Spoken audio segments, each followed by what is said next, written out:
एक छोटे से गांव में एक बहुत चालाक चोर रहता था। उसका नाम राजू था। वह रात के समय लोगों के घरों में चोरी करता और सुबह होने से पहले गायब हो जाता।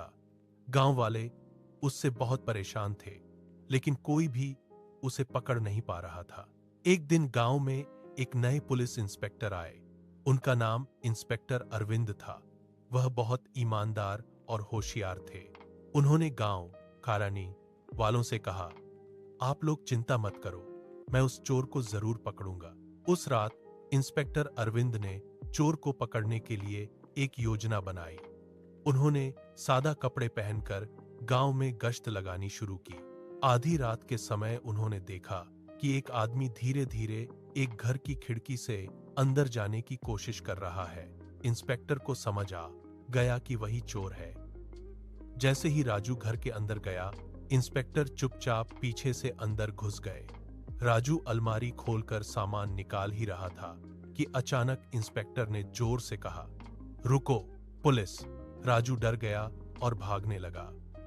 वह खिड़की से बाहर कूदकर खेतों की तरफ दौड़ा। इंस्पेक्टर भी उसके पीछे दौड़े। रात बहुत अंधेरी थी, लेकिन इंस्पेक्टर ने हार नहीं मानी। आखिरकार कुछ दूर भागने के बाद राजू एक गड्ढे में गिर गया। इंस्पेक्टर अरविंद तुरंत वहां पहुंचे और उसे पकड़ लिया। राजू अब बच नहीं सकता था।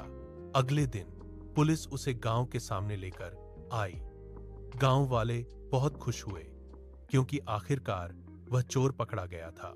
राजू को अपनी गलती का एहसास हुआ। उसने सबके सामने कहा, मुझे माफ कर दीजिए, मैं अब कभी चोरी नहीं करूंगा।